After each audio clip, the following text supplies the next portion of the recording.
Een van die gevaarlikste dinge wat moeilike seisoene aan 'n mens kan doen, is dat dit jou stadig, maar seker begin laat twyfel in wie God eintlik is. Dit laat jou begin twyfel in sy karakter.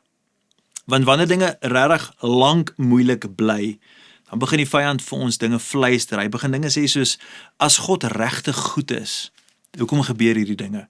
As God jou regtig liefhet, hoekom antwoord hy nie jou vrae nie? As God werklik omgee, hoekom voel jy so alleen, so eensaam? As ons nie versigtig is nie, geliefdes, begin ons God se karakter beoordeel, deur ons huidige omstandighede, ons begin sy karakter in twyfel trek. Maar die Bybel kom leer ons iets baie anders, iets besonders, iets baie belangrik. Dit kom leer ons dat God se goedheid word nie bepaal deur hoe gemaklik my lewe of jou lewe tans voel nie. Nee, God is goed, want dit is sy natuur, dit is sy karakter, dit is wie hy is. Dis hoekom 2 Timoteus 2 vers 13 vir ons die volgende sê, as ons ontrou is, hy bly getrou.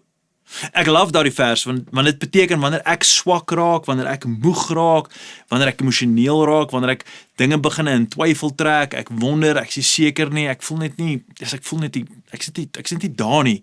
Geliefde, al verander ons, God verander nie. Hy bly dieselfde.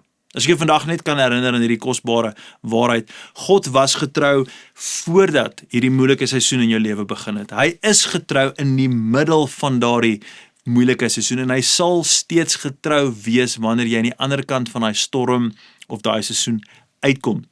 Selfs al voel jy dit nie, moet jy weet. Dis juist hier waar ons geloof vir ons dieper raak en eintlik dieper begin groei. Dis nie wanneer alles perfek uitwerk nie. Nee, as ons nie deur hierdie dinge gaan nie, dan sal ons nie regtig groei of verander nie. Ons sal nie verdiep in ons verhouding nie. Ons leer so om te glo en te staan in God se vaste karakter. So, wat baie keer verander, ons gevoelens, geliefdes, kan van dag tot dag, het kan verander, maar God se liefde, dit verander nie. God se teenwoordigheid, yes, dit verander nie. God se beloftes, dis kosbaar, dit verander nie. God se karakter verander nie. Dis hoekom ons nie net op gevoelens kan bou nie. Inteendeel, ons moet so versigtig wees om ons geloof te bou op gevoelens. Ons bou eerder op waarheid. En die waarheid is, God is en bly getrou. En dalk moet iemand net vandag net weer hierdie hoor, nee? Dalk is dit juist wat jy moet hoor, jy hou nie aan God vas, omdat alles dan sin maak nie, jy aan hom vas, omdat hy steeds goed is. God is goed, en daarom kan ons aan hom vertrou. Kom ons bid saam.